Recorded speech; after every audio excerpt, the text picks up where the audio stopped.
there's some familiar ideas that we have even in the English language and in Western culture. The idea that everyone sort of gets a turn at life. But in the Sufi way, the way Rumi understands this and is trying to explain this, is that our lives represent a kind of river, and the divine names are what remain fixed because they are eternal, but in fact it's the water that is passing by that is changing, and that water is the stream of our lives and of generations, because we'll see language like such as this. See, so as usual, I'll read several lines and then I will go to the English. I'll read in Persian. This is from book 6. And he says, Jan che bashad ki tu sazi zu sanat, haq ba ishq khish zenda'at mikonad.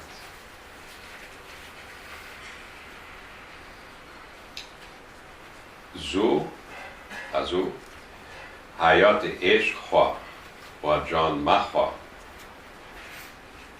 تو از او آن رزق خواه و نان مخواه. So he starts out and he says,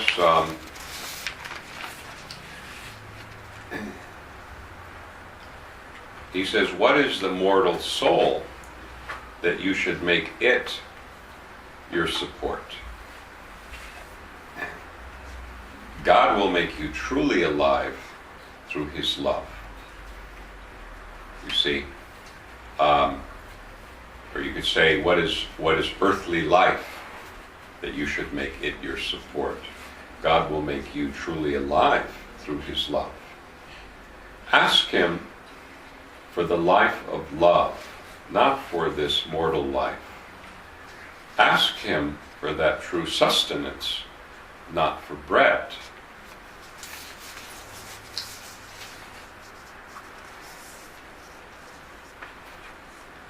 حلق را چون آب دان، صاف و زلال، اندر آن تابان صفات ذوالجلال. علمشان و عدلشان و لطفشان چون ستاره چرخ در آب روان.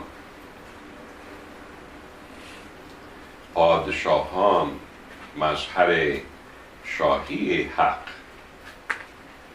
فاضلان میرات آگاهی حق.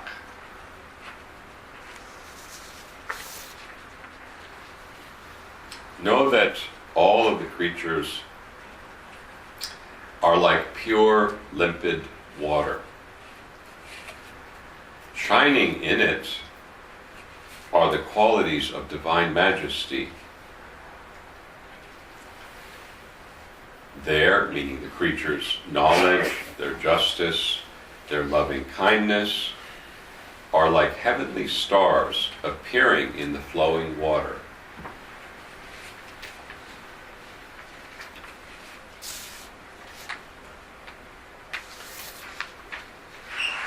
Kings are the showplace of God's sovereignty.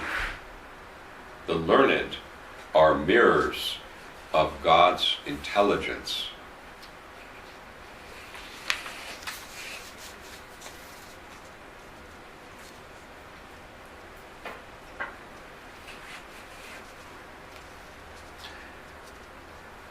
قرنها بگذشت و این قرن نو، قرنها بگذشت و این قرن نو است.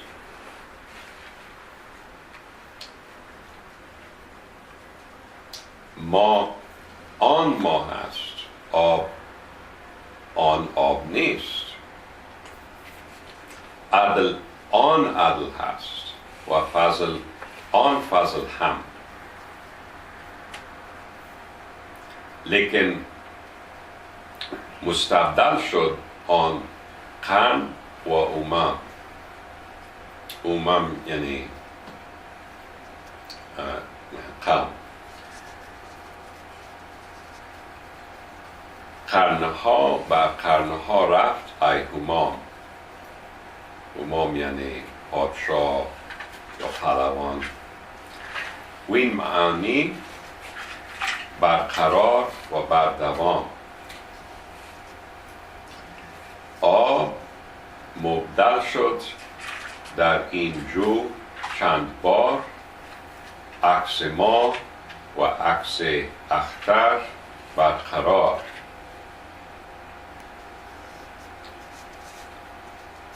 So he says, generations have passed, and here is a new one. The moon's the same moon, but the water's not the same. The justice is the same, and so is the learning, yet the generations and people have changed.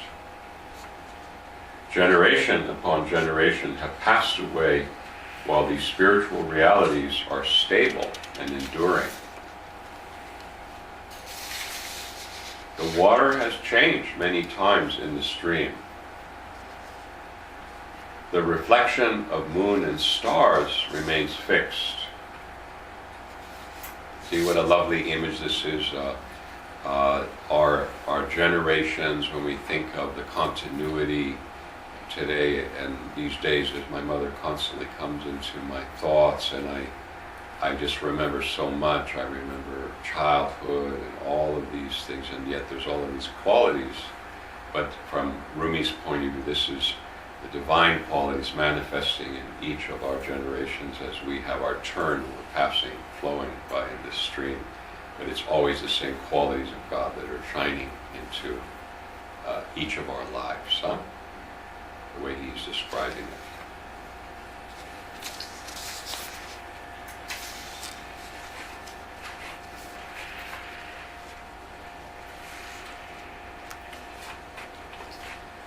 پس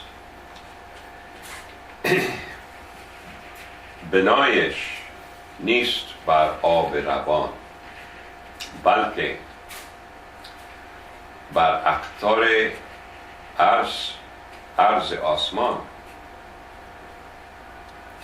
این صفتها چون نجوم معانی است، دان که بر چرخ معانی مستوی است، یا معنویش و مستواست. نه؟ خوب رویان آینه خوبی او، عشق ایشان عکس مطلوبی او. A line I quote a lot. خوب رویان آینه خوبی او، عشق ایشان عکس مطلوبی او. هم به اصل خود رود این حد و قال، دائما در آب کی مانند خیال. جمله تصویرات عکس آب جوست، چون بمالی چشم خود جمله اوست.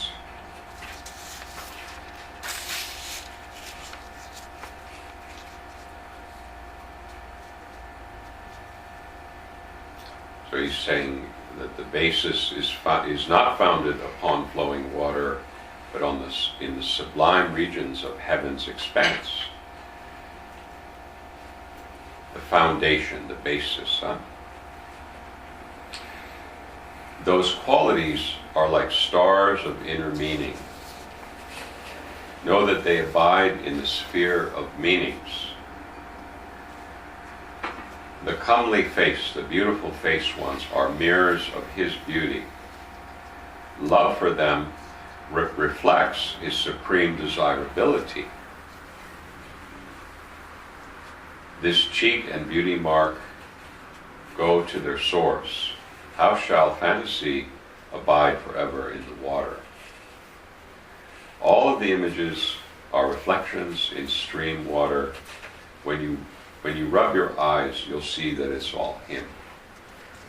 So this is the passage that I wanted to read to you from Rumi, that I read parts of it at Ustad's passing away 6 years ago, and in 2012 at Luann's memorial. I read sections of this, and tonight I'm reading some of this again.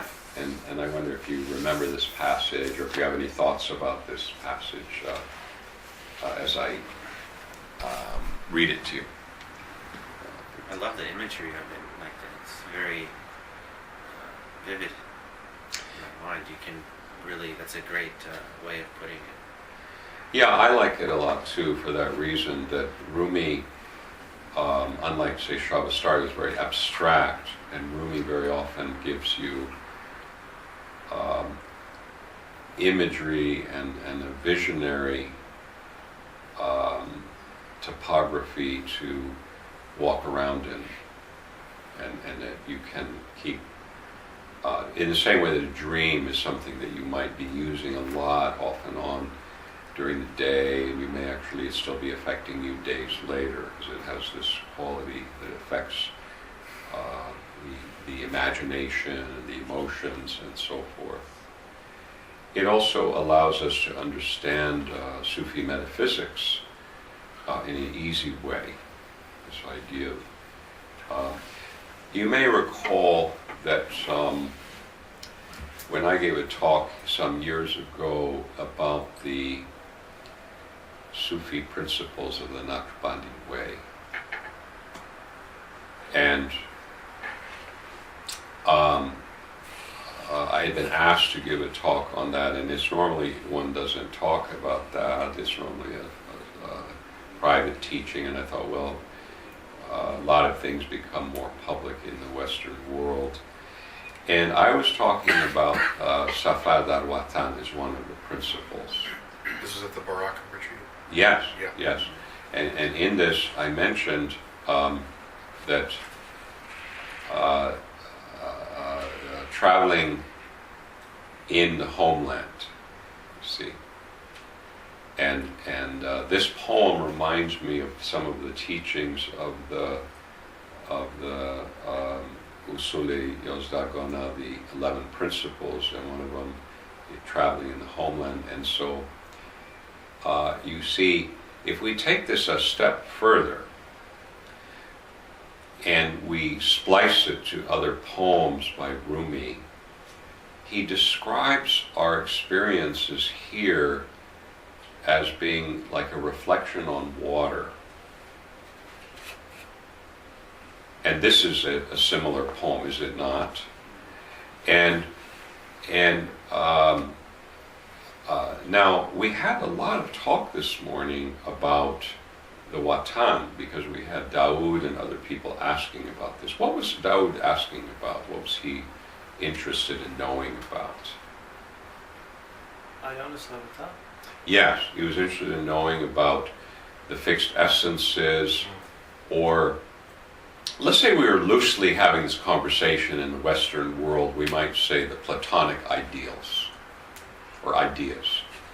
So the Platonic ideas, they are not exactly like the Ionithavata, but they are more similar, say, to the divine names.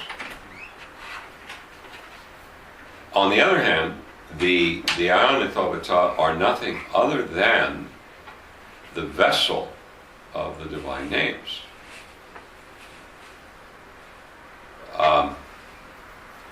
So the notion is in the homeland, Watan, our origin, our source. We have a relationship in the world beyond time with God. So we actually have a relationship to the divine names. The divine names are thought not to manifest without something else that doesn't manifest without them, which are the essences. There's a very interesting idea. In this case, we could understand the idea by thinking of a mirror. So it looks simple enough, but it's not that simple, because there's actually three things. There's the person, the viewer looking into the mirror. There's the mirror, and there's the reflection. So there's actually three things. Now the one that concerns us is who we think we are, which is the reflection. See, we actually only know the reflection. So according to this metaphysics, neither the mirror could be reflecting anything, nor could the viewer see anything, except that it is something shared between them called the reflection. It has certain things in common. On the other hand, you're standing in front of the mirror and you realize that your right hand is their left hand. So it's not exactly the same thing. The mirror itself may have distortions. It may be a mirror that's a little bit curved, and what we see in it is a little bit curved. You see. So, in the Sufi principles of the Naqshbandi path, I was trying to talk about.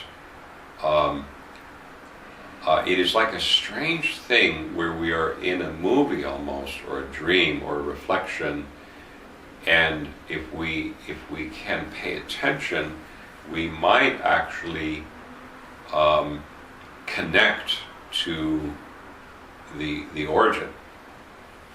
And there's two ways we'd be aware of the origin. One of them is Dao says, well, how can we become aware of non-being? And Sravastari says, well, non-being is the mirror of God. Huh? Mirror for the non-being is the essences, and they are this is exactly what we're talking about now. See the mirror for this. So in other words, the way that you can know about non-being is about knowing being that's reflected in it. And the way you would know the nature of the mirror is by seeing what is it that's reflected in it. In other words, you're getting information about the world beyond time, or let's call it the world of ideas, which are the divine names, by observing. If I observe my own life at different levels, what would they be? There would be the outmost level that, for Sheikh Ibn Arabi, would be the most, let's call it blunt level of the imagination, the most limited, the most fixed. But for him, this level is the most restricted level of the imagination. And also, it's a painful world. There's more, it is concrete, and our senses are more susceptible to both joy and pain. So very often people would describe life as a trial, perhaps, or life as a difficult journey, or etc. And the spiritual teachings of the world are saying, remember, you have a divine origin. You have all the time messages are being sent to you, and you are in great pain on this journey, which is Safar Dar Watan, you see. But it is all, as I said in that talk, it is the majaz. Huh? Majaz is a word, and it means either metaphorical, but it means a passageway. See? So it means a passing through, but it also means something that is illusory or symbolic. So there's the invitation to become aware of what we are doing and trying to find our way to our homeland. Because Rumi says what you're experiencing here is your homeland reflected on moving water, which is kind of similar to what this text is saying. This text focused more on death, which is the topic today that I'm bringing again, the passing of my mother. How should I think about this, and who are the thinkers that help me to process this, like Rumi, etc. But so, okay, if I throw that in, does that give you any other ideas or ways of relating to his poem, or any other questions? that may come up for you about this, what he's trying to say in this poem. Is it clear? Do you agree? Do you relate to what he's trying to say? Do you experience it or disagree theoretically? You have something. One line, one couplet of the English I wasn't completely clear about. Yes. The line about fantasy, I couldn't quite understand what he was trying to say. All right. So he says,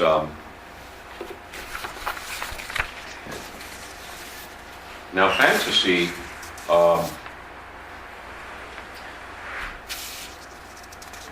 it has a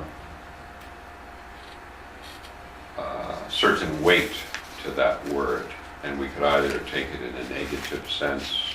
I wasn't quite sure what. Yeah. So you see, and I use the word fantasy because there's the idea of making the leap. Have you read the Symposium? Most of it. And who is the teacher of Socrates? You mean teacher Plato? No, Well, teacher. Plato is telling about Socrates, huh? It's a woman. Oh, okay. We find out it's a woman, and we find out, because the Symposium is all about love, and it's precisely about this topic. And she says to him, life is short, and what you want to do is you want to be moved and transformed by individual expressions of beauty at the same time that you're trying to move on from them into universal beauty. So you can go see what she says. And Rumi is essentially paraphrasing that here, because he says, actually a line that I'm constantly quoting, you see, he says in his Persian, Hubruyan oyne hubihu, the beautiful faced ones, they are the mirror of the divine beauty. Okay? Ishq ishan, the love we have for them, is a reflection of his supreme desirability. Now it's going to be no surprise if he therefore holds those at the level of fantasy, you see? Meaning they are real on the one hand, but they're fantasy on the other hand, with in relation to their originals. Okay. So when he says, Ham ba'asle chod ravat in hadohal, and there I gave you this cheek and beauty mark go to their source. Da'iman da'o kaimonan khiyal. Khiyal, it means imagination or fantasy, and here has more the sense of how long can a fantasy be sustained? How long can the beautiful flower be before it wilts? See? So the original flower is not wilting, but how long could this representation last without wilting? See? Okay. So that's what he means in this case. And Dimitra, whatever her name was, his teacher, Socrates' teacher, we find out, what a surprise, we think his teachers are all these big philosophers, and we find out that Socrates, barefoot, pugnacious Socrates, has been taught by a wise woman who tells him basically what we find out from Ahmad Ghazali and others, which is that who is love the servant of? Beauty. Yeah. Turns out that love is the slave and the servant and follows beauty into this realm. It's according to this interesting doctrine. So beauty could be physical beauty, could be beauty of character. We may even get it wrong, like we may be projecting our sense of beauty, or we may see through our projection beauty in another person. And because human beings are imperfect and have changing states and moods, we may not be able to sustain the level of appreciation, because familiarity breeds contempt, for example. There are these ways in which the human being will sabotage his or her perception of beauty. And so what I like about this passage is the invitation to be aware that when you're with somebody who has a nice quality or a beautiful appearance or whatever it may be, that you say, well, this is, I'm supposed to do Zikr. Well, here's my chance, see, do Zikr. And people may object and say, well, aren't you just talking about, let's say it might be the level of lust even. Well, according to Rumi and according to Shavastari, you go look at Shavastari in this chapter, and he says even lust cannot occur without God's action and his desire to explore this domain. See, this domain of love, and love at every level. So whether it's the domain of lust or whether it's the domain of what we call platonic love, whether it is actual platonic love in the sense of the platonic doctrine and so forth. So, yes? Sorry, what's Zikr again? Zikr would mean the becoming aware of God's presence. The becoming aware of God's presence. So the unforgetting. So Zikr is the unforgetting. Just as they say in Christian and the earlier traditions, is that there is the knowing of unknowing. There is the remembering of unforgetting. See, like one is in a haze and absorbed in the not just the illusion but the delusion of the sensory world, and one has forgotten something very important, and so there's the unforgetting of that. And Zikr means to be reminded, to invoke, to be presented with signs at every step of the way, signs which the delusional human being fails to see the most of them. So this is the sense of it, that at all times it is a world full of love, and the human being in the journey of the sensual senses and this world of the senses, as I said, what a horrible thing to have such a limited container of limited senses and emotions that they quickly become habituated to supreme beauty.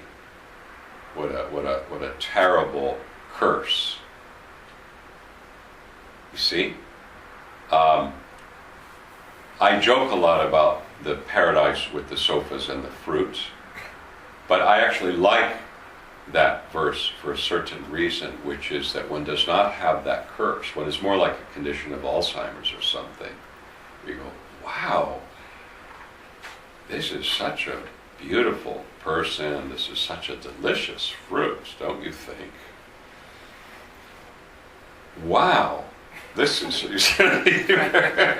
there's not the curse of familiarity breeds contempt, because each moment is a new creation, each moment is a new experience. I'm making light of because the fanatic is sort of after kind of boring afterlife, if you ask me. But in principle, God wishes to tell us that in that domain you do not have the weariness caused by a limited mind. That things can be fresh and they can be refreshed, which can happen in human experience, but don't you agree that sometimes we need tragedy to rediscover love, or to rediscover goodness. See, unfortunately, such is our nature that we often have to go so far astray that we fall down. And when people say, can you please intercede with God and can you please ask him to send his blessings? And the Sufi said, you don't seem to understand. All you should say to God is, will he please continue sending the blessings? Meaning you may not have been aware of the blessings. So there's a lot of stories like this in the Masnavi and other Sufi books. So the Zikr is this reminder. So how do we hear about it? Let me give you some of the verses that I really like, okay? Because I think you may have heard this before, and I remember you enjoying this example.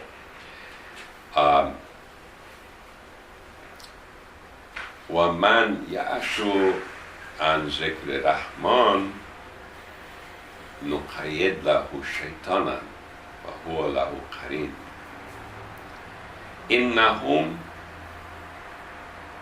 لَيَحْسُدُونَهُمْ عَنِ السَّبِيلِ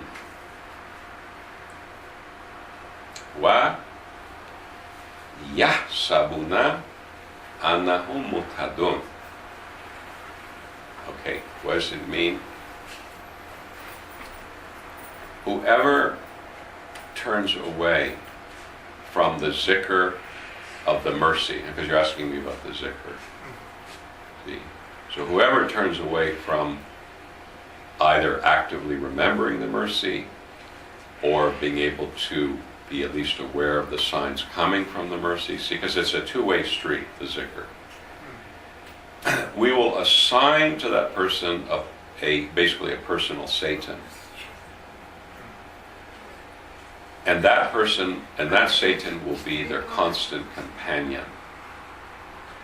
Truly, those Satans, they are barring their way, meaning the people's way, from the path. And all the while, those people, according to their way of accounting, they are those who are rightly guided. That's pretty interesting verse, because it revolves around the idea of evil, being lost, etc., all because of forgetting, you see, versus unforgetting and being aware of the mercy as the priority, so that you would try to stay in this state of gratitude. So the exemplar in Christianity is Jesus. So the mercy, the compassion, the love is represented by he is a zikr. He is a symbol. He is a reminder. He is the sign. He is the sign, the divine sign of mercy. And he proves it because he gives himself over to suffering for the sake of the people who are lost. So in any prophet, any spirit of God, any inspiration from God, these are all zikrs.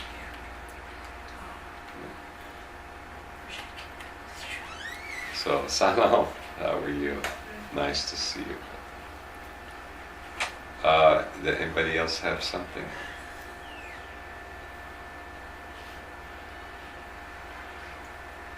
So, okay, so we give another one then, so similar.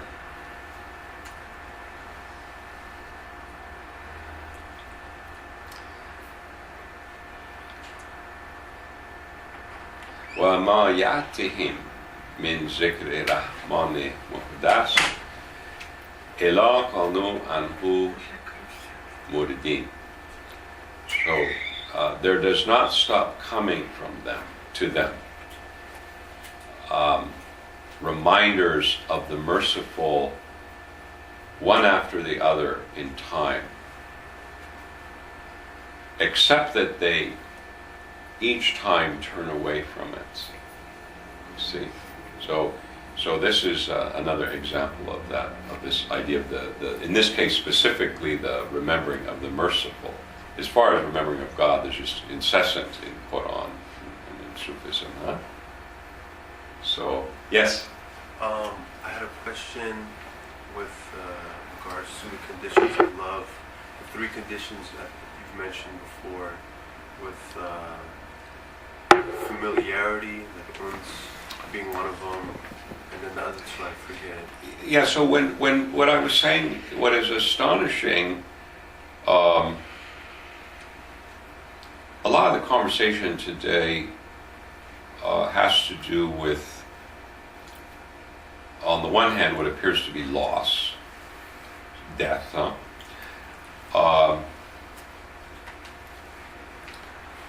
Has to do with knowing what is beyond death, and in this part of the conversation, there's a great and interesting mystery to me when I first encountered it, was the idea in Islam of the most essential names or qualities of God, rather. And I think you probably were here, you probably know what they are, huh? The first four seem reasonable to me. Tashakur. Remember the first four, what they are? First one is going to be life. So fundamentally, God is the owner of all life. And He has the very property, the essential property of life. Huh? And very, very fundamentally, He has the quality of knowledge.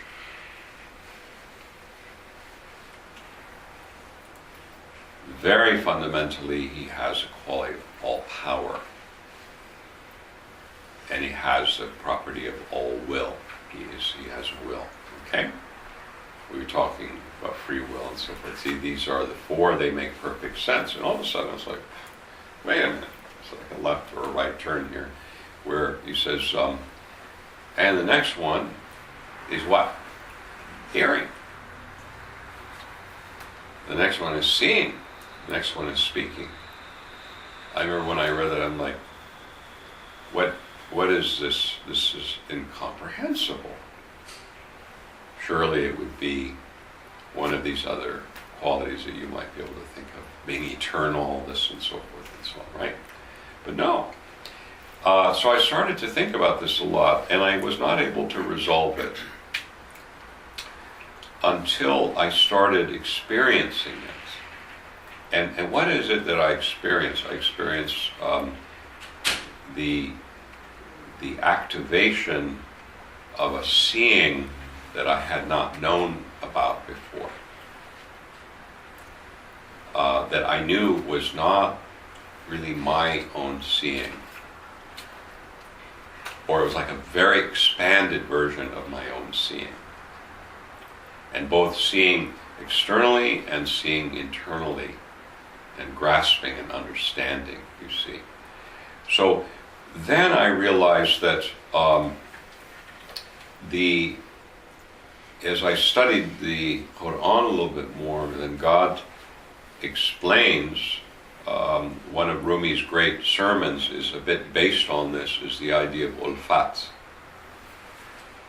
Placing familiarity is inherent in every entity, meaning there's the inherent familiarity of all things to each other.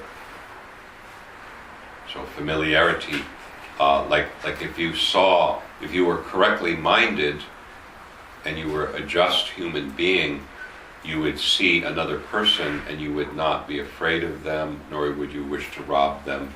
You would simply see them as a respected person. Huh? So in the East, they have a way of making this customary, and they would say to you, you see, how does John? You see, and you would know that John is a term of recognizing that you are a soul and a living being, and you there's the cultivation, the grasping of familiarity, which shouldn't need to be stressed, but in fact, in this day and age, we have to go back to basics. I'll say there's familiarity. But it's not just between humans, it's between all of the natural world, see? So it means that the human being finds the rose beautiful because of familiarity. The human being is the possessor of insightful familiarity and should be able to see the connection between all things. Because God says, I have built familiarity into all of the universe. So this is the first one. What is the second one? It is called intimacy. Each of these is very purifying. The first one is fundamentally pure recognition of the connection of all beings, and the recognition of that one should support life and not kill. The reason you wouldn't kill, because you are killing yourself actually when you kill or when you destroy. See, so because of familiarity. In the case of intimacy, here we have the word ons, and don't forget that our very nature, we are called insan. And in the very root of our nature, we would be not so much Homo sapiens, who knows the animal, the human who knows things and recognizes things, but we would actually be closer to the being who is compassionate and has love, according to this view. So insan. But the strange thing about this word is it's also the root for forgetting. And so the human being, like, how come Adam falls? Well, God may have a plan in this and that, but the truth is all human beings, they're flaky. And God points this out when he's criticizing Adam. What does he say? What is his critique of Adam when God says, what is he lacking in? Resolve. Azam. You can read it in the Quran, see? So God, he's pointing out this quality of the human being that lacking in staying on mark here, staying on the point. And this intimacy would be how a person would automatically know God without going and looking for God outside of themselves, because of this fundamental quality of intimacy. And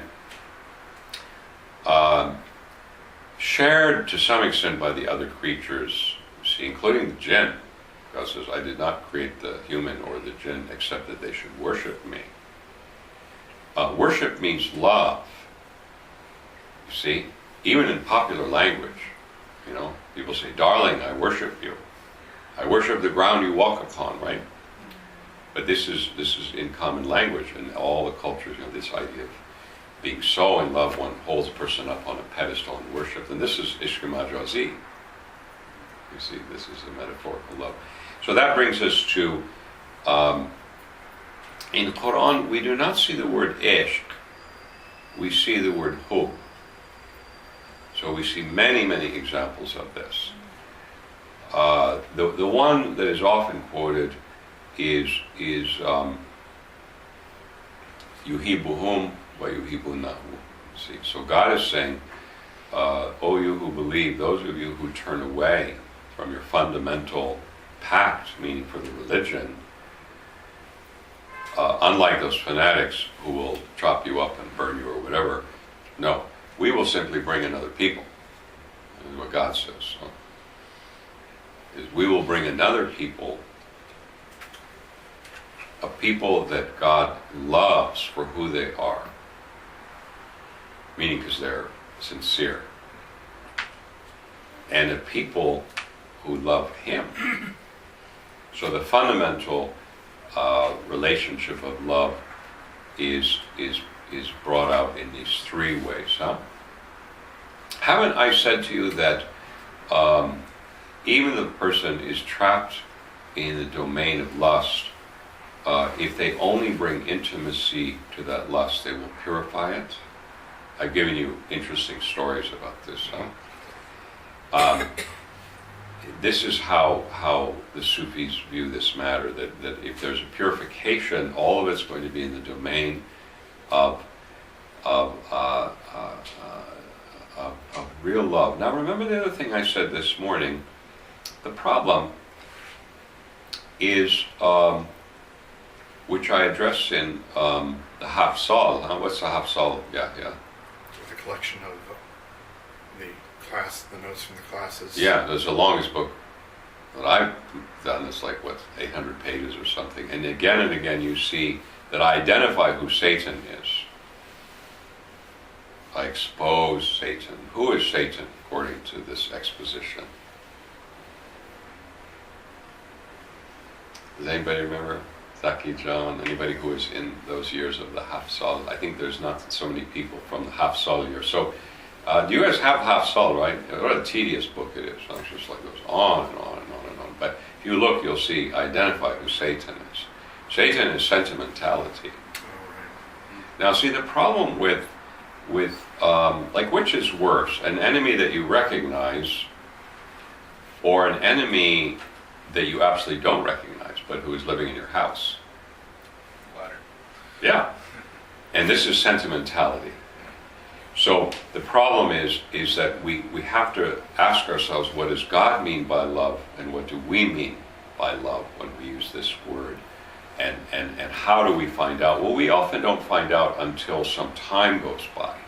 It's very hard for us as human beings to know the exact reason why we love somebody. On the other hand, it's not hard for us to know why we love our mother, right?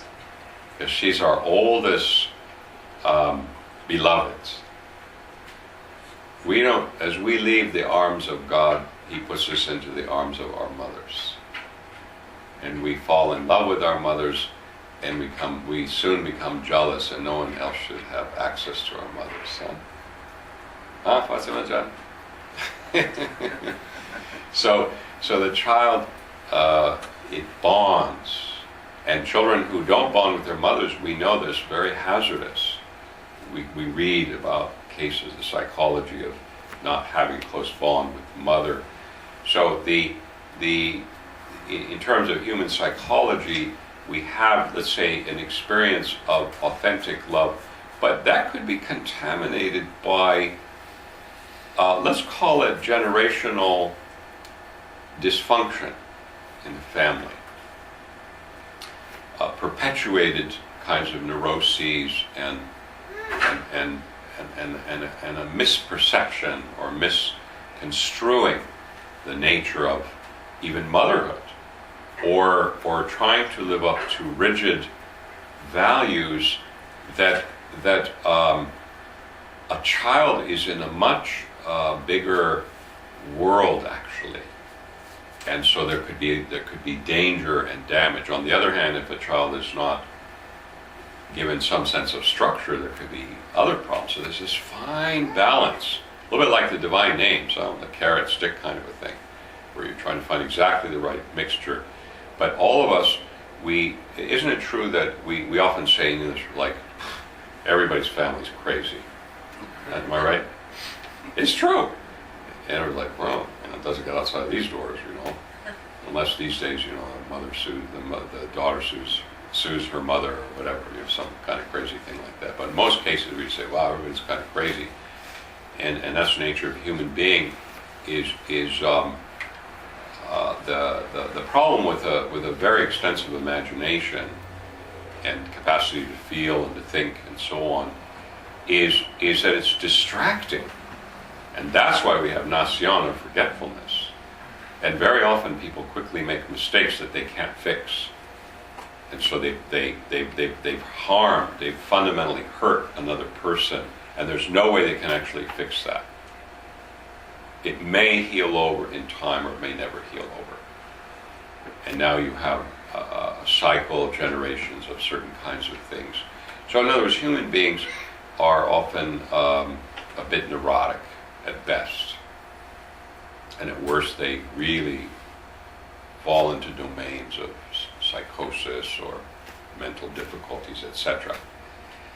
On that happy note, I see it's already 6 o'clock, and what I want to tell you is that it doesn't need to be that way, because one can at any time turn back to the truth. And one starts by looking at authenticity. We've talked about this. Am I right? And I've said, look, strive for authenticity, because then at least you have a beginning. Do I really like this food? Do I really like this person?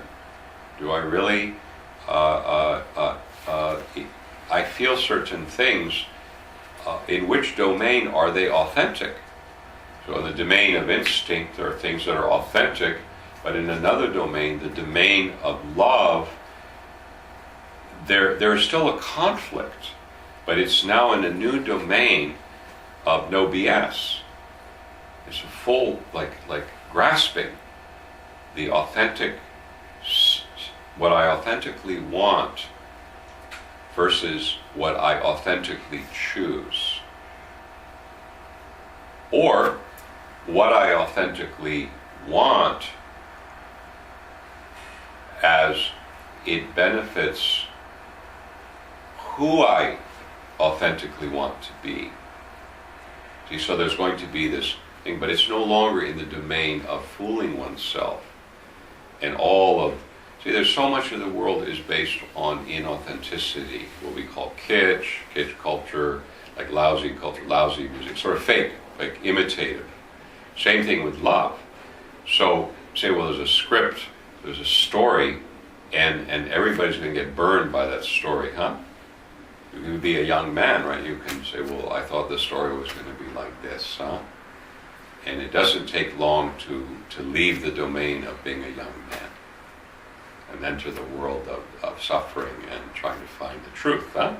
So the way we find the truth, we say, well, from now on, I'm not going to go by this story anymore.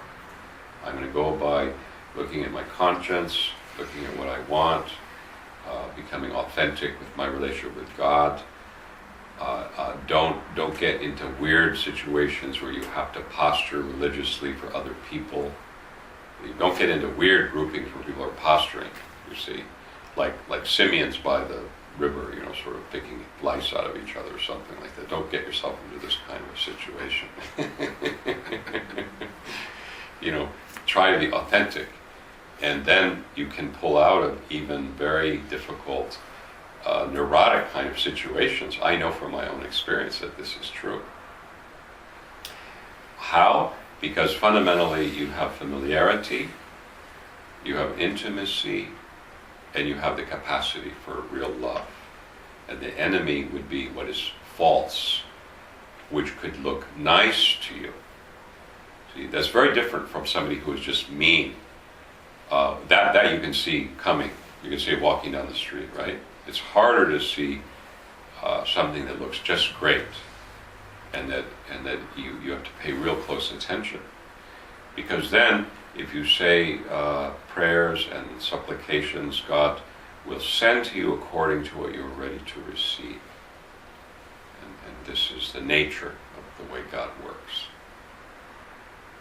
If you're fake, you will unfortunately be sent a situation that highlights the falsity. If you are, everyone has falsity. So don't get me wrong. I'm not saying that one can move, but what's the mehak? What does it mean? The touchstone, huh? So the person is trying to cultivate the touchstone to test things. It's an internal sense. Judge correctly, who is this person? What do they want? Who am I?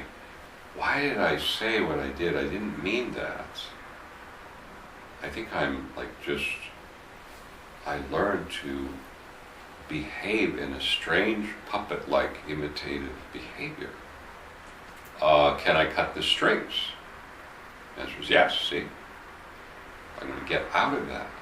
Even if it's a little bit gruff, where I'm going to cut the strings to the puppeteer. Maybe like a cultural or dogmatic kind of worldview. I'm going to start to live authentically by recognizing the domains. They don't necessarily give me permission. I may be authentically angry. This does not give me permission to hit someone. But if somebody hits themselves because they get angry, meaning in some way or another, this is what I'm talking about. That one can unlearn that.